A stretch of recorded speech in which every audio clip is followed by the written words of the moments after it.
Mataura. From Mataura to Edendale is only 12 minutes, and we pass the towns of Bryden and Otter Creek on the way. We're in Southland now.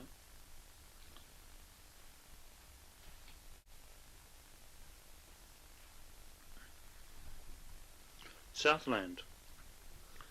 It's at the end of the world, almost, and its staggeringly beautiful scenery could convince you that you were indeed stepping onto another plane. Some even say that Southland doesn't exist at all.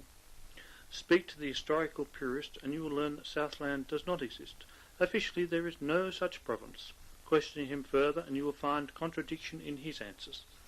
When Southland's early settlers demanded provincial government in 1861, they forgot the canny nature of their Scottish background and in 9 heady years developed town, country, rail, road and other signs of civilization to such extent that the provincial government was declared bankrupt and their province was legally and administratively fixed to its neighbour Otago in 1870.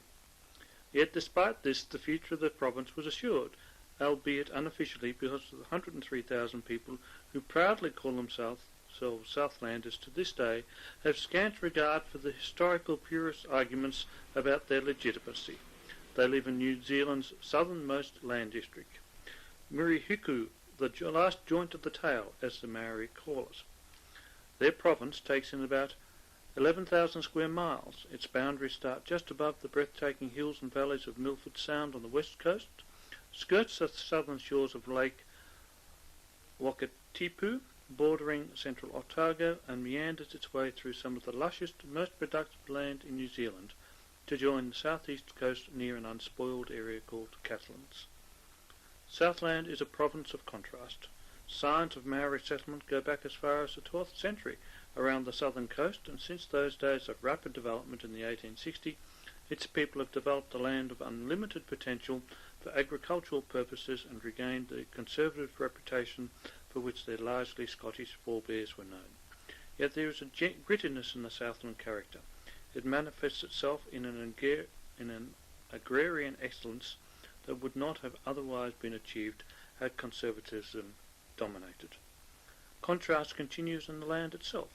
On the west coast, deep fjords lap against towering mountains, and snow-capped peaks reach skywards amidst a myriad of vast bushland valleys in an area that is called, not surprisingly, Fjordland.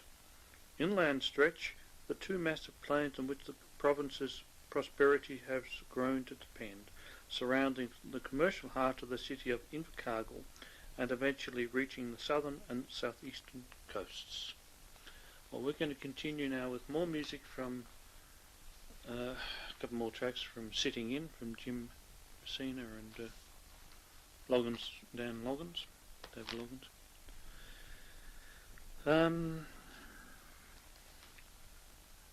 We've got Back to Georgia and House at Pooh Corner, and later on we might have some same old wine after Edendale for some of those illicit stills that are still floating around on the hills apparently.